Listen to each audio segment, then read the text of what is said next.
Alright, and welcome back to Zero Cool Gaming. And today we're going to be doing a review of a game called Mass Effect 2. Shepard did everything right. More than we could have hoped for. Saving the Citadel, even saving the Council. Humanity has the trust of the entire galaxy. And still, it's not enough. Our sacrifices have earned the Council's gratitude, but Shepard remains our best hope. But they're sending him to fight Geth.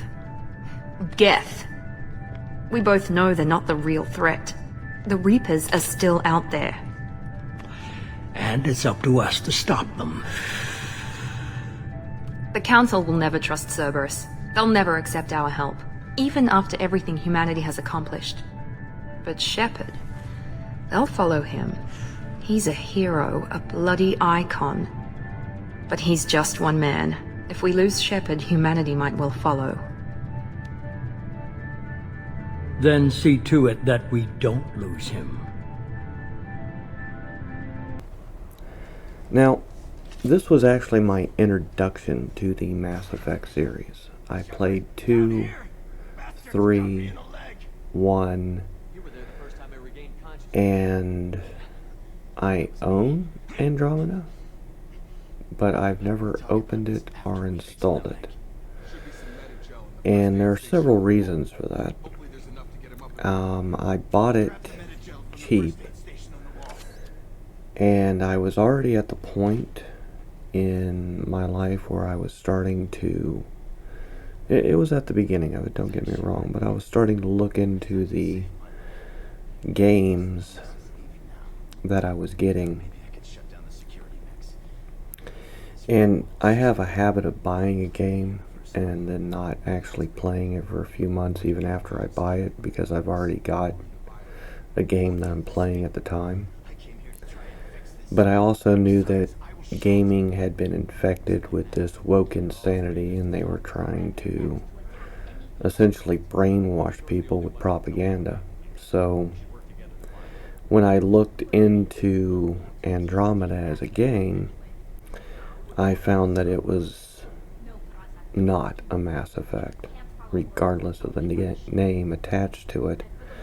It's another one of these projects of woke insanity that they use a known and respected IP to push their propaganda, their agenda, their belief system down people's throats. So I never bothered to play it. But that's not the game that we're here to talk about today. We're here to talk about Mass Effect 2. So how does this game start? Well, it starts out with the elusive man having a discussion with Miranda about trying to recruit a person named Shepard, which, if you played the first game, which I hadn't, but if you played the first game, he was the main character of it. And they wanted to recruit him because they knew that he knew that the biggest threat to the galaxy was the Reapers. And even though they may not know how big of a threat or exactly what kind of threat that really is, they knew that it had to be stopped. Both of them did. By any means necessary. Quite literally. Because not stopping them means that all intelligent life across the galaxy would be wiped out. So, while they're having that discussion, the original Normandy from the first game gets attacked by a Reaper ship. Well, no, I guess it's not even a Reaper ship, a collector ship, which is an amalgamation of different technologies, and deliberately so to obscure what they actually are. And this collector ship shot the Normandy down, destroying the ship completely. And as a result, while most of the crew did make it out on, what do they call those damn things? Pods, escape pods. Shepard himself ended up falling into the atmosphere of a planet, and his body crashed onto the surface of the planet, essentially killing him. But the organization known as Cerebus found his body and decided that they were going to recreate Shepard by I don't even know, reconstructive surgery, rejuvenation surgery, I don't even know how that would work. But their objective was to recreate him with all of his previous memories and knowledge and battle sense, all these sorts of things, so that he could run a team that would investigate and find the Reaper threat and hopefully destroy it. And this project that they called the Lazarus Project, who would have guessed? Lazarus is from the Bible, by the way. He was a man that Jesus brought back to life. For those that are interested in that, you can find the story in the Old Testament. I believe the New Testament as well. I don't really quite understand. I've read the whole darn Bible, but I really don't understand. Well, yeah, I do understand the difference between the New Testament and the Old Testament. The Old Testament is the Bible before Jesus Christ, and the New Testament is supposedly the Bible after Jesus Christ. But in truth, they switch the books around so much that it kind of intermixes at this point, and what we call the Bible today is an amalgamation of new and old scripture, so it doesn't really apply. Plus, it's been rewritten and censored and sanitized, and you name it, everything's been done to it to make the people who follow it a very passive people. But that's a whole nother discussion. Anyway, the Lazarus Project has been in effect for a couple of years, a little over 2 years, in the process of resurrecting, essentially, Shepard from the dead. And the game starts with him waking up at some point and then going back to sleep, and then he hears a message coming through his internal comms that tells him that he needs to get up, grab a weapon, grab some ammo, and start taking out some mechs, because the facility that he's on is under attack, and they're under attack by most likely internal forces. So you follow the directions of what is essentially the tutorial to this game, and you go around and eventually you meet Jacob. He's an employee of Cerebus who used to be an Alliance military member,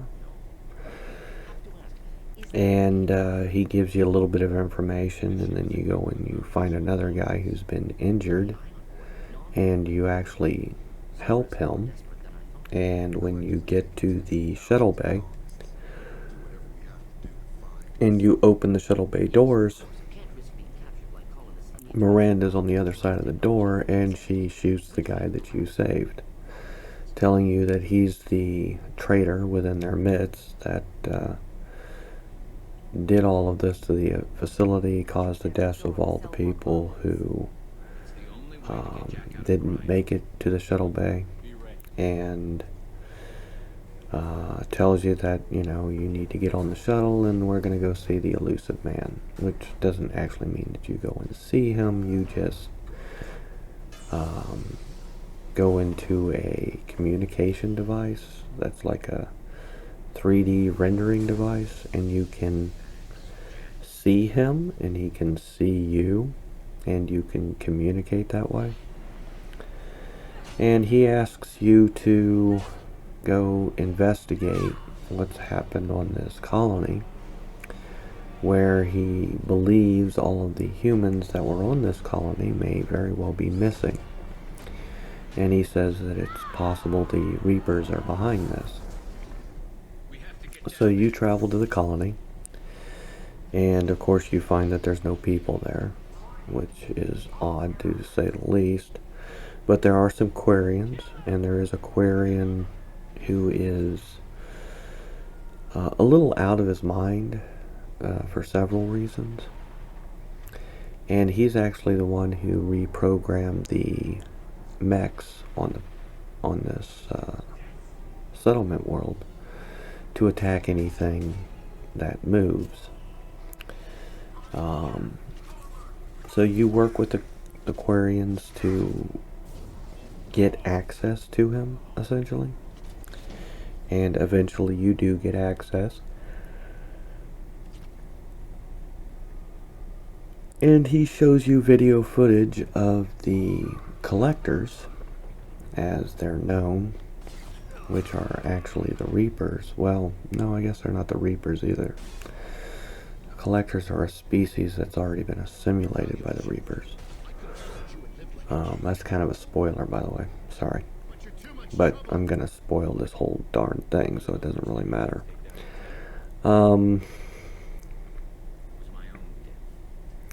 So you see the collectors, and they're deploying these flying insects that go around and sting people, and when they do, they become frozen in time, so to speak. And then the collectors collect all the bodies, they put them in transport cocoons, essentially. It's very odd technology, to say the least. It's kind of an amalgamation of both technology and biology. But anyway, they put all the people in these things, and they take them to the ships, and then they take off with the ships and all of the people. And this Quarian that was left alive on the planet for unknown reasons recorded all of it, as well as tried to take as many readings as he could of the collectors themselves. You do meet Tali, I believe is how that's pronounced. I am horrible with names, people, so if I get this stuff wrong, I'm sorry, but it's just the way it is. And this is a person that you work with in the first game. And she tells you that, you know, she wants to take him with her so that he can get proper treatment for his condition. And he is a member of her species, so that would make sense. And you get the data and you send that to the elusive man. And he tells you that he would like you to go build a team from some of the people that he thinks might be valuable to you. And you ask about, you know, the team that you had, and they've all, you know, disbanded and gone their own separate ways. But he asks you to start with this doctor, and he can be found on Omega. And Omega is basically a pirate slash mafia slash gang hangout where all the bad people go to congregate before they go do all of their bad things. And we have a place like this here in the world, on Earth. There's an island off the coast of China that serves basically the exact same purpose as Omega. But regardless, and you go there and you sign up with the mercenaries, as they like to call themselves, a bunch of gangs, to hunt down this Archangel guy. And you're been told that this Archangel guy is idealistic and things to that effect. When you find him, you find that it's Garrus, and he's one of the people that you had worked with in the first game. And you're really happy to see him, and he's kind of happy to see you. And he's been here on Omega taking out the trash, so to speak. So you and Gareth fight through all of the gang leaders in order to gain your freedom. And then you have to make your you have to make your way into the lower levels where there's a plague outbreak. And this is where the doctor that you're looking for is located. Now, Morton is interesting, to say the least. Brilliant scientist, I guess, but he has his own sense of morality. And it's not that I don't disagree with the sense of morality. Do unto others as they would have done unto you. Is not a bad way to live your life. It's certainly safer. Don't be naive. Simply use the knowledge you've gained about others to your advantage, and use that knowledge appropriately. And for whatever reason, the world that we live in today is trying to teach people to do the exact opposite. It's insane, truly, but nonetheless, it's the world we live in. But anyway, so when you make it down to the lower levels, of course they don't want to let you in because plague, and you talk your way through the guards and you make your way into the lower levels, and you finally meet up with Morton. And he tells you that he needs to finish his dispersal of the cure for the plague that is currently spreading throughout the levels, because he's already created a cure. And he asks that you go and try to find his assistant, who is out there in the field currently trying to assist those who have become infected with the plague with a cure. While all this is happening, the opposing faction that's actually spreading the plague, given to them by the collectors, has shut down the environmental controls to the area. If those controls stay offline for too long, it won't matter if you cure these people of the plague, because they'll all die regardless. So you have to get those environmental controls back online, and that's not easy. You gotta fight your way through a bunch of the opposing faction. I don't remember what these creatures are called. I'll probably remember it later when I hear it a few more times. But anyway, you fight your way through, you turn back on the environmental controls, and then you release the cure into the I don't know what system it is, but you release the cure, and all of those infected by the plague are cured as a result. And then, because you help not only find his assistant, but help to disperse the cure among the infected, Morton decides that he's willing to help you. Now, that comes at a much needed time. Once he's on board your ship, he asks exactly what it is that you want him to do. And you explain that the first thing you'd like him to work on is trying to figure out a defense to these insects that, when they attack people, they put them basically in a form of stasis. Without that, there's no way that you're going to be able to continue your investigation into the collector's actions and how to stop them. So he goes down and he investigates these insects. And while he's doing that, you go to a facility that's being run by some rogue scientists, and they're helping a Krogan warlord develop a genetically advanced type or kind of Krogan. And that's a whole mess and ordeal in and of itself, I assure you. But we'll get into it. So when you get there, this Krogan warlord tells you that he needs you to save his prodigy, his creation. And if you can't do that, he won't help you.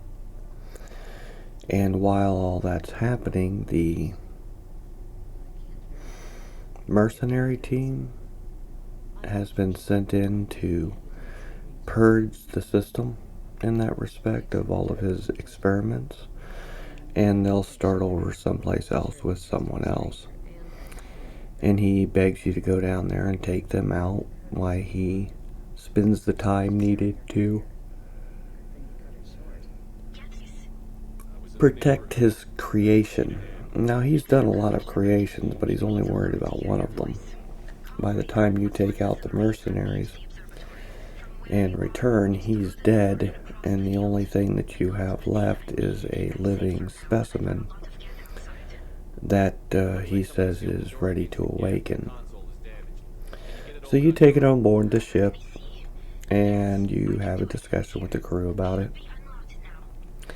And they finally decide that they'll leave it up to you on whether or not you want to awaken this Krogan, as he may be more of a hindrance than a help.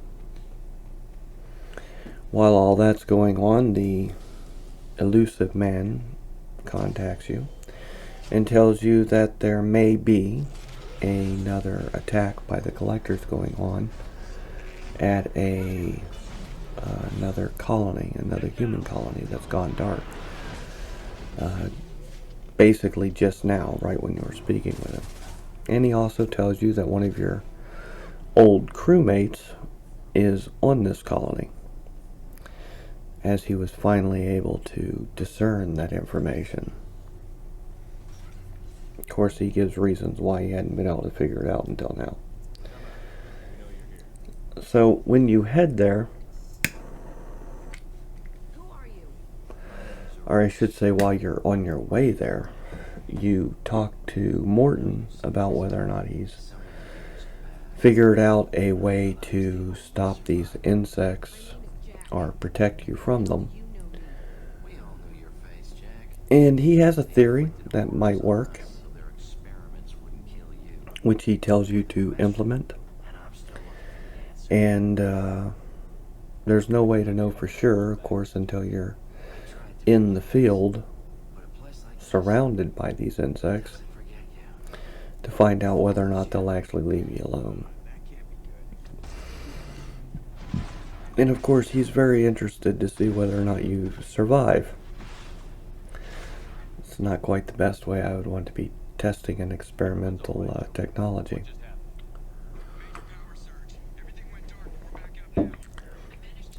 But his technology does work as intended, and you're able to land on the planet without being instantly attacked by the insects, and you begin the process of investigating not only the collectors that are there collecting people, but who they actually are. And in the process of doing so, you run across a husk. Now, a husk is something that the Reapers create, and there's many ways to create them. And you determine that the collectors brought these husks with them, and that these husks had to have been given to them by the Reapers in order for them to have them at all. So you fight, like I said, you continue to fight your way through the collectors, and you eventually realize that there is a enemy general who is not actually on the field, but is capable of taking possession of any of the warriors from the collectors that are on the field, making it essentially impossible to actually kill the general because he's not actually there. And of course that causes a whole lot of other problems for you. Alright, so there's ways in this game to recruit all of the surviving members from the first game. Well, at least all the surviving members that it tells you survived. And with that, you have to answer questions, I guess. It's not really questions, it's more like you have to respond properly in order to make that happen. But you'll be given the opportunity throughout the game to recruit them at some point. And while you're on this mission to save the colonists, you'll be given a opportunity to recruit, I think her name's Ashley. And if you respond properly, you will recruit her. If you don't, you won't. It's one of those type of things. Once you finish the mission, you'll make a report to the elusive man about what's going on. He'll tell you that he's got people working on trying to figure out how to get through the Omega-4 relay. And at this point, you have the option of trying to wake up the Krogan that you brought on board inside of a stasis tank. Doing so will have him immediately attack you, but again, if you respond properly, you'll recruit him. Otherwise, you end up having to fight him. It's one of those type of things. And I believe even if you fight him at some point, it'll give you another opportunity to recruit him. So it's all a matter of how you do things. After which, you'll be given 3 more recruit ideas. Or actually, I think it's before that. When you're with the elusive man, he gives you 3 more recruit ideas of people that you can, look for and try to find and where they should be located.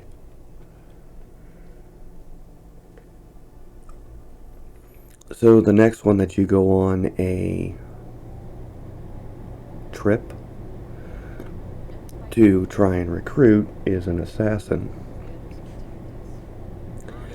And basically you just fight your way through a bunch of mercenaries up a tower, save the worker crews that they were slaughtering. And eventually when you get to the top, you'll find the assassin right after he takes out his target. You can ask him to join you, and again, if you respond correctly through the conversation, he'll join your crew. And then, well, you also have a lot of crew member side quests that you can do. And each crew member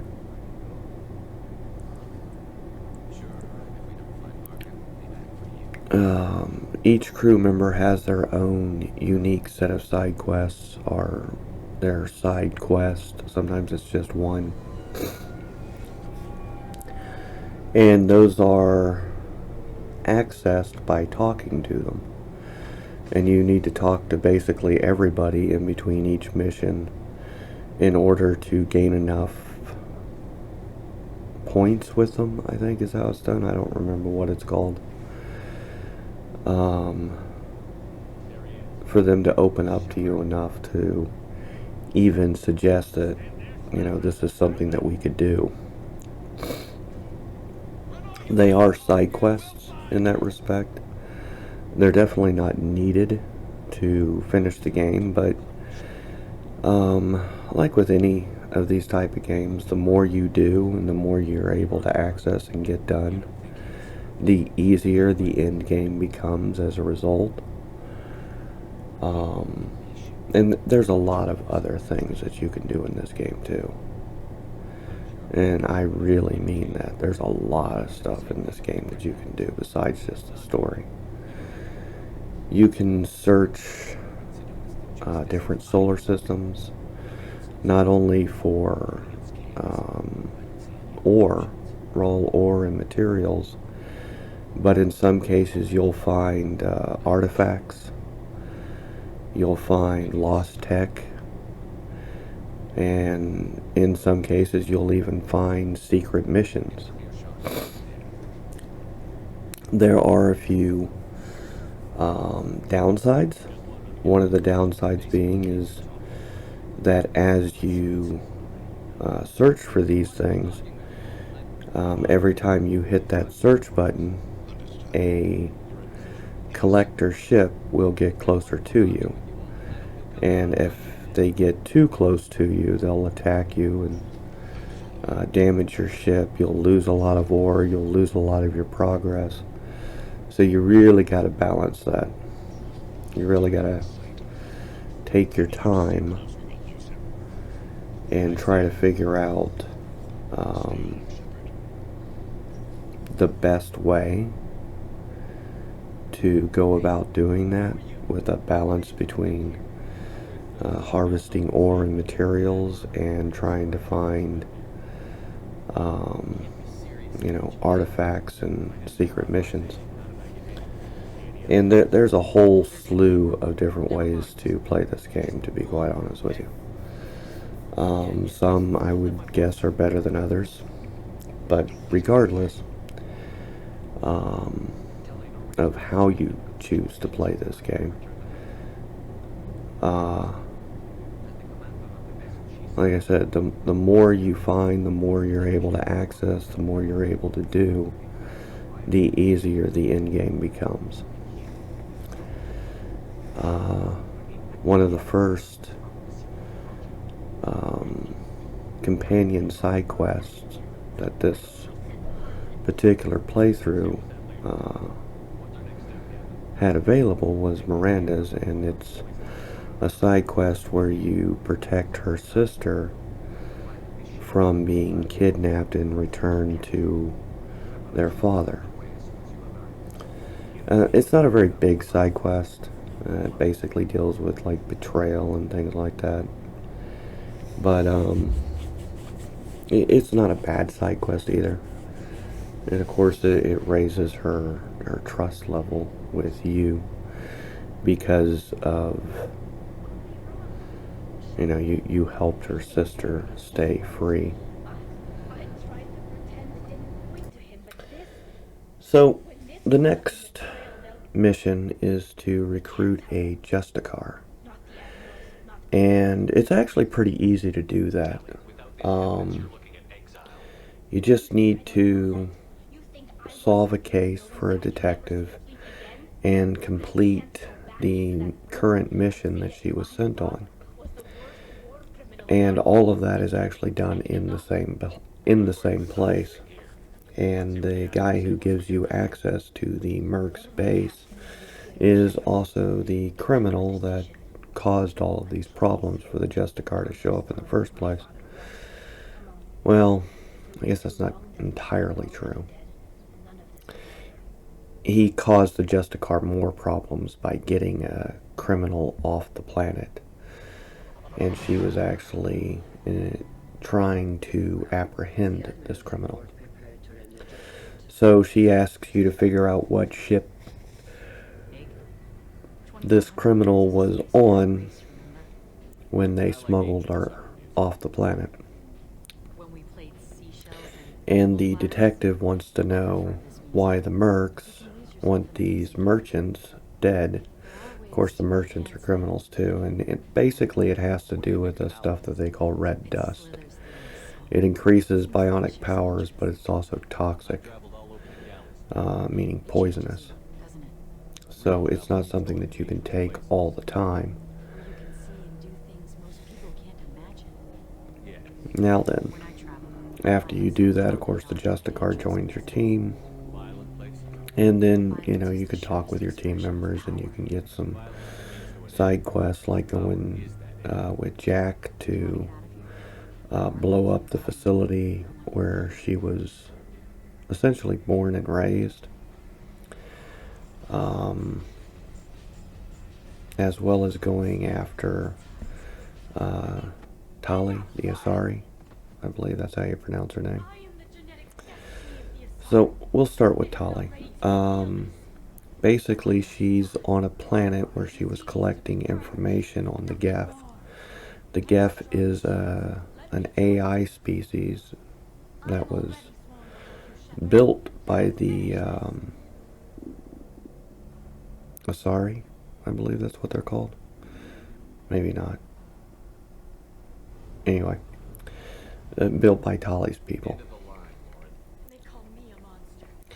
And when the AI gained sentience, it decided that their creators needed to be eliminated. And that's why there's the whole Geth war thing going on. And in this game, you're going to see a split happen with the Geth as a direct result of the existence of what the Geth call the Old Ones, which is a very old AI intelligence. So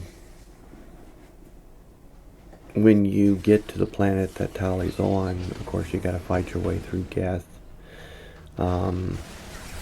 If you're a little aggressive, you can save one of her officers from getting killed, and he'll be the only surviving officer. And then Tali, once you rescue her, will agree to join your crew. And then you have Jack, and when you get to the planet where the research facility was that she was born and raised in, the information that you retrieve while you're there, of course, doesn't match the memories that Jack has of it.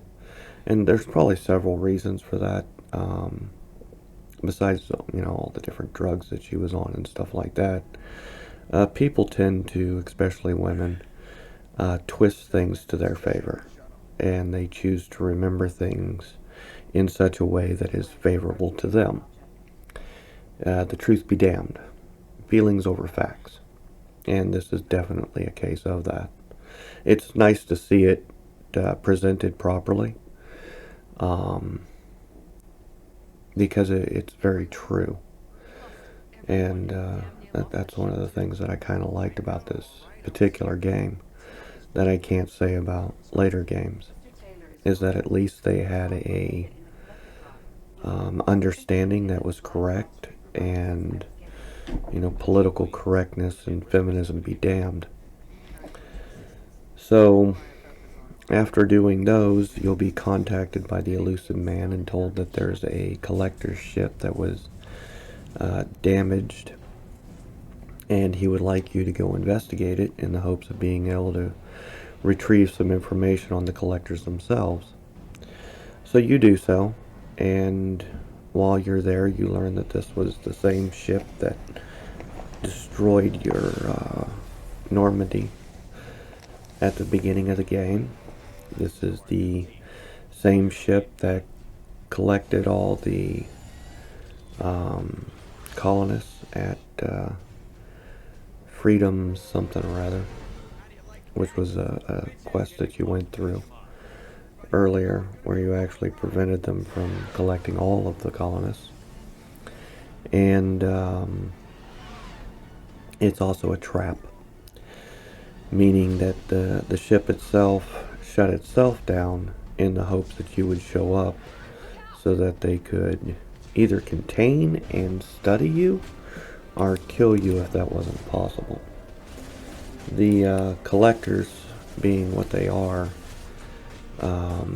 basically run on a protocol, a program, where they have a hierarchy of programs, and if the top program can't be fulfilled, you go to your secondary objective, third objective, fourth objective, that sort of thing. And that's literally how they function. So, yeah, and not a good place to be in when you're in a ship as vast in size as this one is, and the entire ship starts to activate itself in an effort to contain / collect, kill you. Alright, so next we travel to Tanjaka, the Krogan homeworld. I'm still horrible with names. And here we're going to be doing two quests. One of them is for Grunt, and the other one is for Morton. Now, Grunt is simply an adolescent. So there's a rite of passage that his people go through in order to become a man. And it basically involves killing a thresher, I believe is how it's pronounced. Giant worm-like creature that's native to their homeworld. And after completing it, there was some dissidents that didn't like the idea of a test tube baby becoming a full accepted, I guess is the word for it, Krogan. So then you got to defeat those guys too. And then you have Morton's quest, which is to help a assistant researcher that he had when he was developing the genophage, which is basically a plague on the Krogan to prevent their numbers from becoming too great. And with the disposition of the Krogan as being a very warlike species, the genophage was created to prevent them from essentially starting a galactic war of genocide. So when you find his assistant, you find that what he's doing is researching a cure for the plague that they created. And let's just say that he's not using the most humane methods to try and achieve that. And after the mission's over, you convince Morton it's not a bad idea to go ahead and save the knowledge of the experiments that he was running, as one day they may change their mind and want to actually try and cure the genophage that they created. And then we have Jacob. Now, Jacob's quest is to find his lost father, who their ship disappeared 10 years ago. And apparently, when you get to the planet that the distress beacon comes from, his father's been ruling over the human inhabitants of this planet for 10 years until things got so bad that he had lost complete control over everything. And then he sends up a distress beacon to be rescued. The problem is that he spent 10 years living basically as a king and being worshipped because he was one of the only people who hadn't lost their damn mind to the food that's available on that planet, which has a degenerative effect on the minds of people when they eat it. So it's a pretty sick, twisted story, to say the least.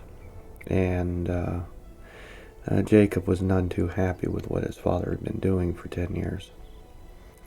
So the end result being is that you have a bunch of rescue ships come to collect the survivors, and his father will end up in front of a tribunal for his crimes against his own crew.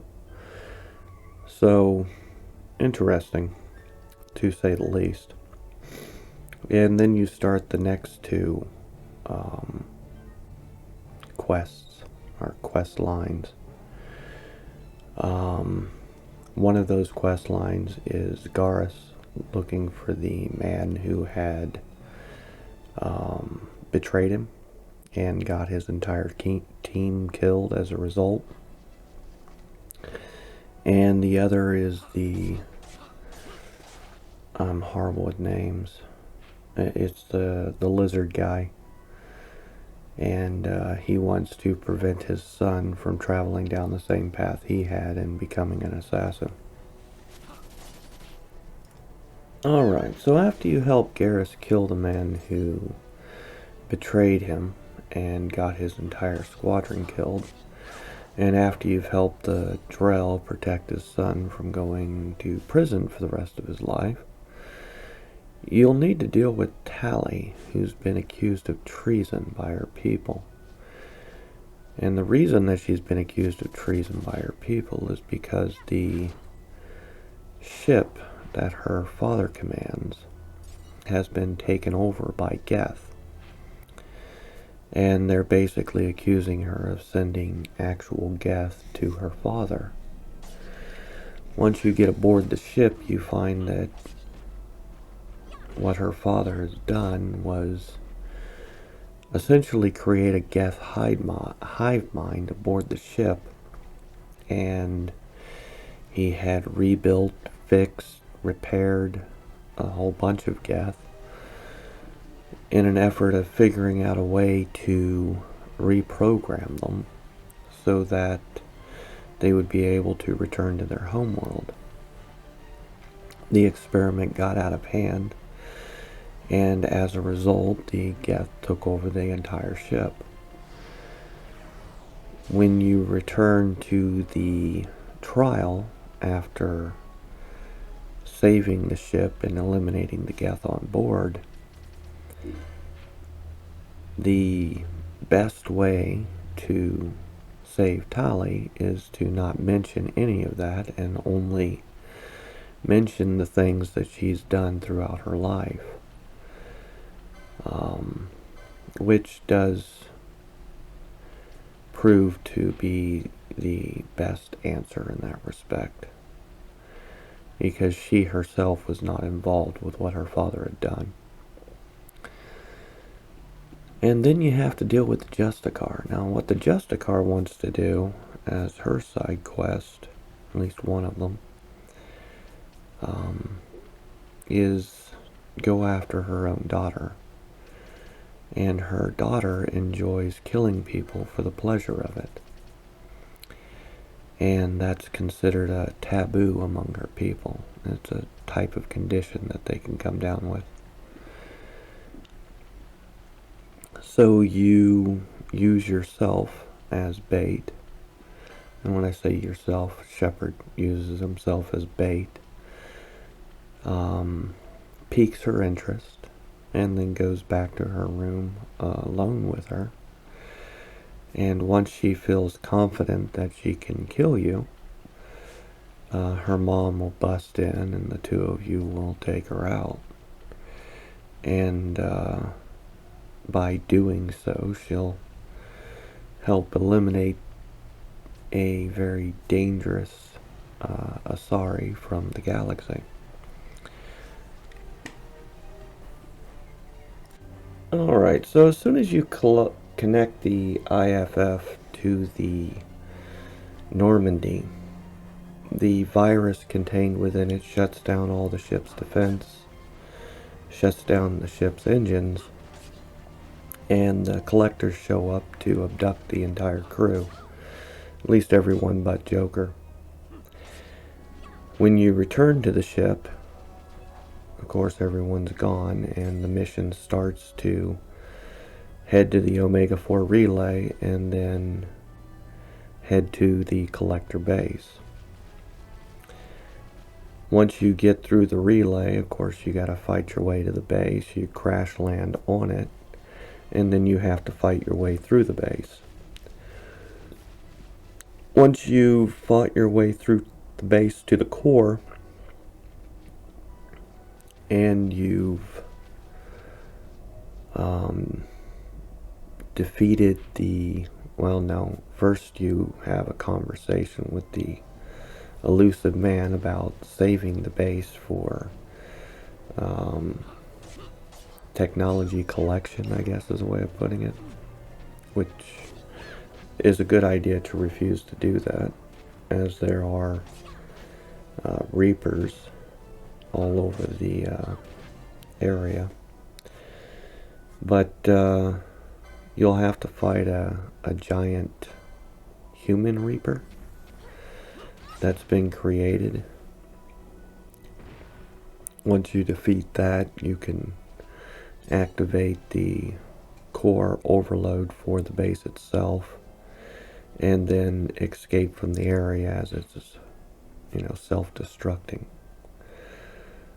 The end result of that is the collectors release the lock on the Reapers, which is not like the collectors ever had a true lock on them to begin with.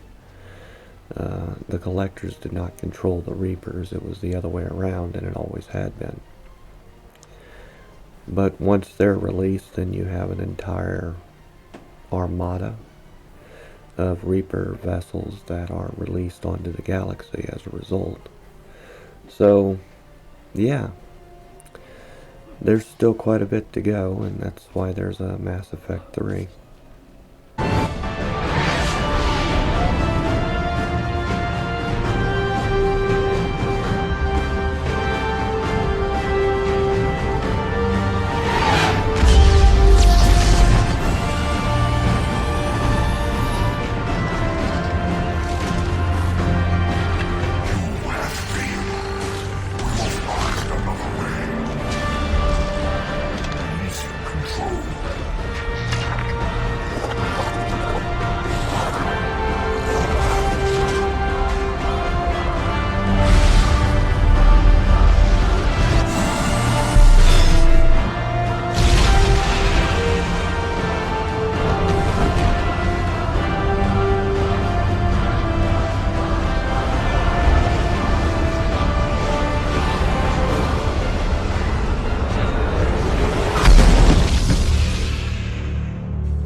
So I'm going to call that my rant for the day, and I hope you enjoy the rest of yours.